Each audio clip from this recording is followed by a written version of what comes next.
Then apathy means lack of emotional feeling, म्हणजे त्या व्यक्तीला काहीच त्या व्यक्तीला बिलकुल भावना नसतात, म्हणजे ते काही फिलिंगच एक्सप्रेस करत नाही.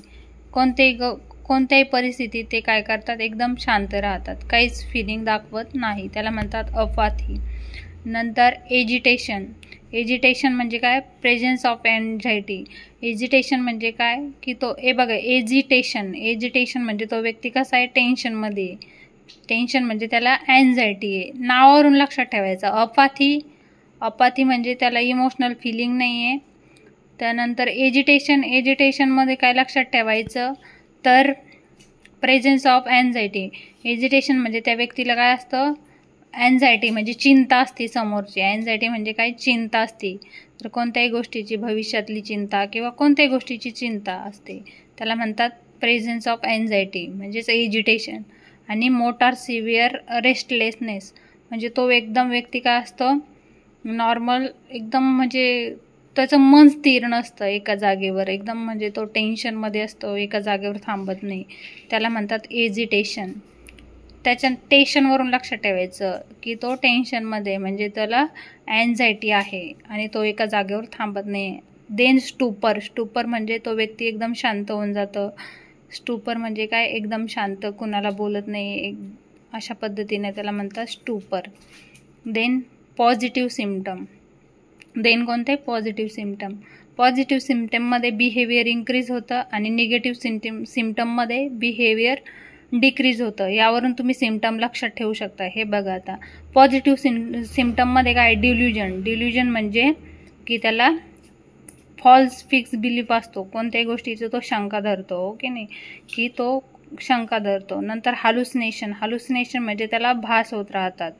ऑडिटरी, व्हिज्युअल म्हणजे त्याला काही ऐकू येतं, कशाचे आवाज, नंतर काही पण आपल्याला ती गोष्ट तिथं अस्तित्वात नसताना त्याला दिसू लागते, ऐकू येऊ लागतं, त्याला म्हणतात हालुसिनेशन.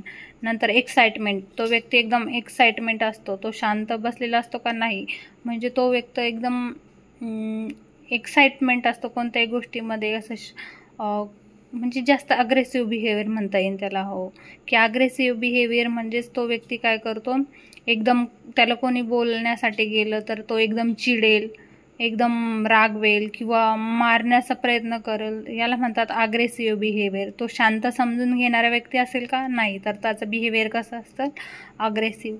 देन सस्पिशियसनेस म्हणजे तो शंकादायी असेल, तर त्याला कोणत्याही गोष्टीची काय वाटत राहील, शंका. जसं की आपण बघितलं delusion of persecution, delusion of reference. त्याला जर आपण जेवण दिलं तर त्याला वाटेल त्यामध्ये विष कालवलेलं आहे. जर कोणी बोलत असेल तर त्याला वाटेल की माझ्याबद्दलच बोलायलेत, माझ्याबद्दल काही षडयंत्र रचायलेत, म्हणजे ह्या गोष्टीमध्ये त्याला केव्हाही तो काय असतो, शंकादायी असतो. देन इन्क्रीज सायकोमोटर ॲक्टिव्हिटी, त्याची जो ॲक्टिव्हिटी असतात त्याची ॲक्टिव्हिटी काय झालेली असते, एकदम वाढलेल्या असतात, इन्क्रीज झालेल्या असतात. तर नॉर्मल कार्य करतो का नाही, तर त्याच्या ज्या ॲक्टिव्हिटी काय झालेल्या असतात, इन्क्रीज झालेल्या असतात. तर हे झाले positive symptom. Behaviour increase, delusion म्हणजे त्याला फॉल्स फिक्स बिलीव, हालुसिनेशन म्हणजे त्याला भास होतो. देन तो एक्साइटमेंट असतो खूप. ॲग्रेसिव्ह म्हणजे एकदम बिहेवियर त्याचं चेंज झालेलं असतं, रागीट बिहेवियर झालेलं असतं. सस्पिशियसनेस म्हणजे शंका असतात. आणि सायकोमोटर ॲक्टिव्हिटी म्हणजे त्याच्या ज्या ॲक्टिव्हिटी आहे त्या एकदम इन्क्रीज झालेल्या असतात, म्हणजे वाढलेल्या असतात. देन निगेटिव्ह सिम्पटममध्ये काही बिहेवियर, निगेटिव्ह म्हणजे नकारात्मक, त्याचे बिहेवियर काय झालेलं, कमी आहे, इकडं वाढलेलं आहे, इकडं कमी झालेलं आहे. त्याच्यामध्ये सायकोमोटर ॲक्टिव्हिटी याच्यामध्ये कमी झालेलं आहे. अफेक्टिव्ह फ्लॅटनिंग ऑर ब्लंटिंग म्हणजे तो पूर्णपणे एखाद्या गोष्टीबद्दल म्हणजे ब्लंट म्हणजे तो एकदम फ्लॅट, कोणत्याही विचारशक्ती थांबलेली असेल, त्याची पूर्ण ब्लंट झालेला असेल. ब्लंट म्हणजे की त्याला एखादा टॉपिक घेतला तर त्याबद्दल तो बोलणार नाही, एकदम शांत असेल, त्याची शक्ती थांबलेली असेल. ऑव्हुलेशन म्हणजे काय, लॅक ऑफ मोटिवेशन, त्याच्यामध्ये कोणतेही मोटिवेशन नसेल, की त्याला कोणत्याही प्रेरणा नसेल की मी हे करावं ते करावं. पूर्ण निगेटिव्ह सिम्पटम म्हणजे तो एकदम शांत झालेला असेल, पूर्ण ब्लाइंड झालेला असेल. नंतर तो ऑव्हुलेशन म्हणजे त्याला कोणत्याही प्रकारचं मोटिवेशन, प्रेरणा नाही आहे. नंतर अटेन्शनल अटेन्शन इम्पेअरमेंट म्हणजे जो आपली सावधानता असते ते पूर्ण इम्पेअरमेंट झालं. एखादं त्याच्याजवळ आलं आणि ओरडलं तरी त्याला माहीत नाही की त्याच्या बाजूला कोणी ओरडलं आहे, आजूबाजूला समाजामध्ये काय झालं काहीच नाही. तो पूर्ण म्हणजे त्याचं अटेन्शन नसतं. जसं की आपल्याला एकदम बाजूला काही आवाज जरी आला तर आपण एकदम घाबरून बघल, तसं त्याच्यामध्ये काहीच नाही. तो एकदम अटेन्शन त्याचं काय झालेलं असं इम्पेअरमेंट झालेलं असं. अनहेडोनिया. अनहेडोनिया म्हणजे काय असतं? Inability to experience pleasure. म्हणजे हेडोनियावरून लक्षात ठेवा. हेडोनिया म्हणजे हाईड. त्यानं त्याच्यात जे आपण हे आहे आनंद आहे, हॅपीनेस आहे, तो पूर्ण हाईड केलेला आहे. त्याला कशातच आनंद नाही, हॅपीनेस नाही आहे. जसं काय आपल्या लाईफमध्ये एखादी चांगली गोष्ट झाली, हॅपी गोष्ट झाली तर आपण हसतो, त्यामध्ये खुश राहतो, आनंदी राहतो. पण ह्या व्यक्तीला कशाचाच आनंद नसतो. तो कसा पूर्ण अनहेडोनिया. हेडोनियावरून लक्षात ठेवा की हाईड. त्याचे जे आपण हॅपीनेस आहे पूर्ण काय झालेले आहेत, हाईड झाले. म्हणजेच तो आपलं आनंद व्यक्त करू शकत नाही. Inability to experience pleasure. तो व्यक्ती म्हणजे तो आनंदी राहत नाही, एकदम पूर्ण कधीही आपल्या सॅड मूडमध्ये किंवा शांततेत असतो. पूर्ण त्याची जे आनंद आहे किंवा हॅपीनेस आहे तो काय झालेला आहे, हाईड झालेला आहे. त्यानंतर अलोजिया. अलोजिया म्हणजे लॅक ऑफ स्पीच आउटपुट. म्हणजे तो व्यक्ती कुणाला बोलत नाही. अलोजिया म्हणजे काय? तो व्यक्ती कुणाला बोलत नाही, एकदम शांत असतो. तर हे बघा तुम्ही पॉझिटिव्ह आणि निगेटिव्ह सिम्पटमवरून लक्षात ठेवा.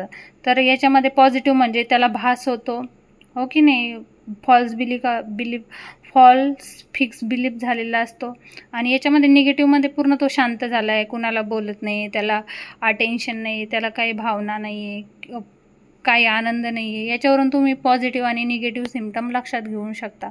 जर तुम्ही समजून किंवा शांततेत एकदम विचारपूर्वक नोट्स काढून छान मराठीत समजून घेतलं तर तुम्ही इझी प्रकारे ह्या सिम्पटम्स समजून घेतात. आपण याच्यामध्ये काय बघतोय आतापर्यंत, तर आपण स्किझोफ्रेनिया म्हणजे नेमकं काय बघितलं, त्याची डेफिनेशन बघितली, त्यानंतर त्याचे एपिडेमिओलॉजी, त्यानंतर कारणीभूत घटक काय आणि त्याचे चिन्ह आणि लक्षणं काय दिसून येतात स्किझोफ्रेनियाच्या पेशंटमध्ये हे बघतोय.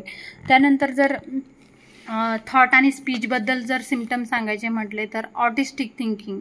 जर ऑटिस्टिक थिंकिंगबद्दल मी तुम्हाला सांगितलं आहे की तो पेशंट एकदम काय झालेला असतो, शांत झालेला असतो. तो एक काम केलं तर एकाच कामाकडे तो बघत असतो, आज इतरत्र कुणाकडे लक्ष नसतं, त्याला हॅपीनेस नसतो, समाजापासून विड्रॉल झालेलं असतं, त्यालाच म्हणतात ऑटिस्टिक थिंकिंग. नंतर लुझनिंग ऑफ असोसिएशन, की मी तुम्हाला सांगितलं तो एखाद्या गोष्ट करायला लागला तर एका टॉपिकवरून लगेच दुसऱ्या टॉपिकवर जाईन, एखाद्या गोष्टीवर बोलायला लागला तर म्हणजे तो लूज झालेला आहे त्याचा असोसिएशन, हो की नाही, म्हणजे तो व्यवस्थित बोलू शकत नाही. नंतर थॉट ब्लॉकिंग, तर त्याच्या म्हणजे पूर्ण विचार काय झालेले असतात, ब्लॉक झालेले असतात, म्हणजे तो विचार करू शकत नाही. आपण त्याला विचारलं काय, जसं की तुम्ही मिनी मेंटल स्टेटस एक्झामिनेशनमध्ये बघता की त्याची विचार काय एखाद्या गोष्टीबद्दल, तर तो थॉट म्हणजे विचार करू शकत नाही, कोणत्या गोष्टीचं काय निर्णय घ्यावा, काय विचार करावा, म्हणजे पूर्ण त्याचे थॉट ब्लॉक झालेले असतात. निओलॉजिझम म्हणजे मी तुम्हाला सांगितलं आहे की तो नवीन नवीन शब्द कॉइन करत असतो, आपल्याच मनाने नवीन नवीन शब्दाचा तो काय करत असतो, नवीन शब्द तयार करत असतो.